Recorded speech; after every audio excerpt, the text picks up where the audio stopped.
First to that question, I would say John McCain is a national hero and probably the salvation of the Democratic Party. Republicans also voted against. Well, let's not forget all the Democrats who voted against it. They're the real heroes. Without John McCain, we wouldn't make it. No, I got you. A comment first, and then the question. Going back to, you have described President Trump in bellicose terms several times. Total agreement with that. I truthfully believe that there is complete collusion between the Russians and the Republican Party to get Trump elected. But not because they want détente with the United States. I think long ago Putin recognized that Trump is an absolute buffoon. No, seriously. I mean, yeah, great respect for Putin. He's a very intelligent, very savvy kind of guy with all his experience in the KGB. They analyzed Trump years ago. They recognized his low mentality, his low intellectual abilities, and thought this would be a perfect person to get into the White House to create absolute calamity. If they could create calamity in the White House in such a situation where Trump would do something really disastrous, the Russians can move into Western Europe. So my question is there any false way that we can keep Trump from doing something really disastrous and not wait 2 years, 3 years for impeachment?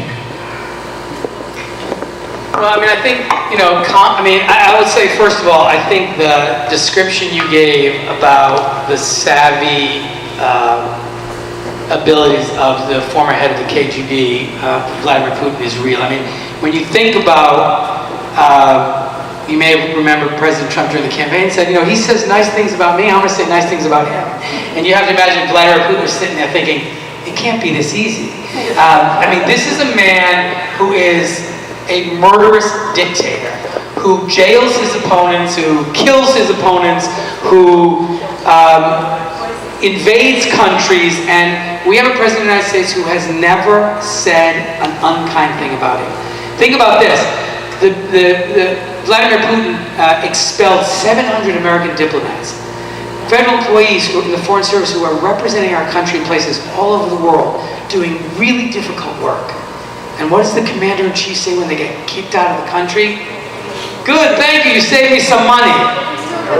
I mean, are you kidding me? So I think you are right that there is a lot of evidence about the value that Vladimir Putin and the Russian Federation saw in the manipulation of the President of the United States. I think there's no doubt about it. Whether there's collusion, we'll have to see in these investigations. I do think Congress has to play a role in really insisting, obviously, that these investigations proceed and that we get to the bottom of it, and I think that is ongoing.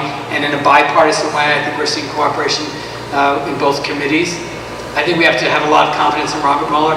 But in the meantime, we all have to work like double overtime every day. I mean, I have to tell you, you talk about my staff, and I'm grateful for my staff, but these young people who are working in my office, and in every congressional office, everyone's working on overtime because there's an issue every day, several issues, that requires a response and require legislation or a letter, but that's the role of Congress. We've got to be insisting that the president be held accountable and be transparent and be pressing for this done even when we're not getting it, keep asking for it, but Congress has a role to play for sure.